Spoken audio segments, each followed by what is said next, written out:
Tonight, we remember a dear friend and colleague. But the morning news is kind of like life itself. Every time I think of Eric with a smile on my face. It's not all good or bad, happy or sad. As much as he was feisty and he loved to fight and he loved animals and he loved storytelling, Eric had the biggest heart. We kind of like are a companion in the morning, and that's how I always felt the morning show was. He is a great person.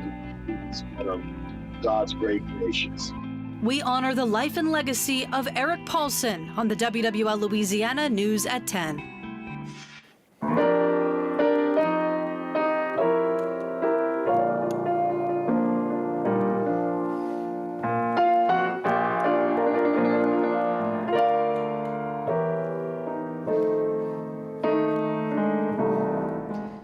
Friends and fans are remembering Eric Paulsen and his decades-long career here at WWL Louisiana.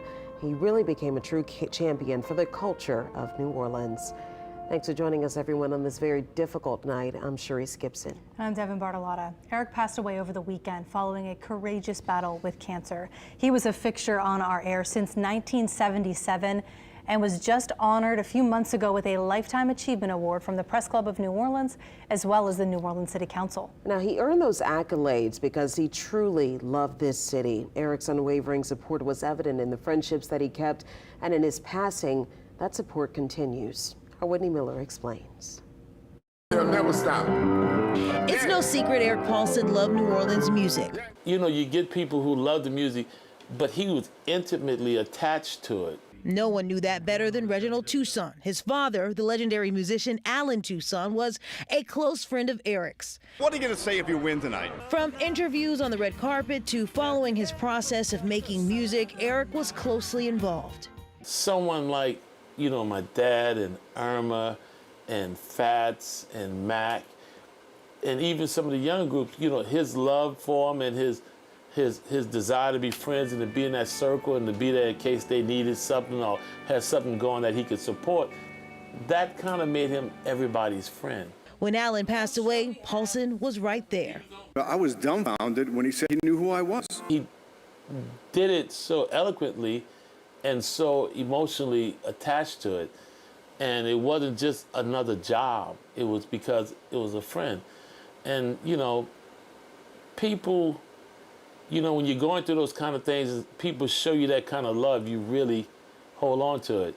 There is an organization called the Ella Project. During the pandemic, Paulsen shared that same kind of love with the Ella Project, an organization that helps advocate for musicians. Someone like him who had studied the history of the music and seen that a lot of times artists from New Orleans didn't necessarily get a fair shake. Co-founder Gene Maneri says it was Paulsen who made it a mission to share the vital work they do on the morning news, so musicians would have a fighting chance.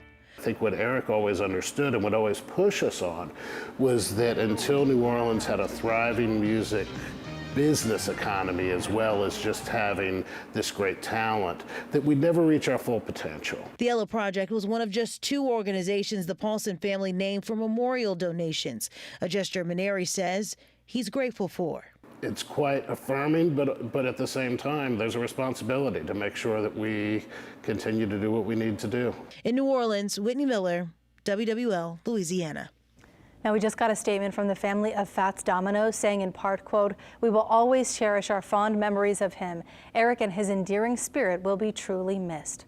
Eric is survived by his wife Bethany and 3 children. His funeral will be private. In addition to the Ella Project, memorial donations can also be made to the Roots of Music. You can find those online at rootsofmusic.org or ellanola.org. We also have that information on our website. In addition to music, the food of New Orleans was another of Eric's favorite stories to bring to you, as we all see on the morning news. And from those stories came friendships and lots of good times and laughs. Very often, Eric would have just one encounter with some of the great entrepreneurs in the food industry. And what followed was a decades-long true friendship. And he was there with them to help them raise donations for many causes. Eric always said yes anytime we'd call upon him and say, "Hey, Eric, can you come do an auction? Can you be an MC?" If you met him, he became your lifelong friend. And he was, I don't think anybody can beat the legacy of what he's done for fundraising. And some of those chefs will be on our morning shows, our morning news tomorrow, to elaborate on some of their favorite Eric stories. Now, for decades, you all welcomed Eric into your home morning after morning, and after more than 40 years, you're hurting now, just like we are, after the news of Eric's passing. And the days since, we've received thousands of your messages and your calls and your comments about how Eric impacted your life. Over his time here in New Orleans, to many viewers, he wasn't just a newscaster. You all told us that he was family. He will truly be missed by everyone. He came into my home every morning and blessed my life, and he will truly be missed. So these messages, they've come from all over the country, if you can believe it, showing the depth of Eric's impact, one that will surely live on. And we want to continue to see these wonderful memories and tributes as we pose the question, how do you live like Eric? Just text us 504-529-4444 and make sure to include your name. You can also leave messages in the comments on our Facebook and our Instagram feeds. For years, Eric sat next to Sally Ann Roberts. The two were truly New Orleans royalty. Sally Ann has often said Eric was like a brother to her. As many of you know, her actual sister, Robin Roberts, hosts Good Morning America. And every day, Robin posts a morning message. Today, it was dedicated to Eric and those who love him. Take a listen. When you don't think you can go on, when you feel overwhelmed, God is right there with you. He is close to the brokenhearted, and you have to believe and know that tears of sorrow will give way to tears of joy, laughter, and celebration. As my mama used to say, happy sorrow.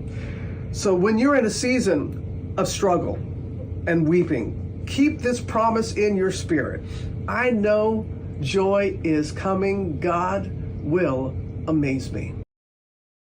Tomorrow night, Eric will be honored with a second line. It will start at 6 at Tubafat Square in Treme. It will then head toward our station on North Rampart Street, and we do plan to cover that live.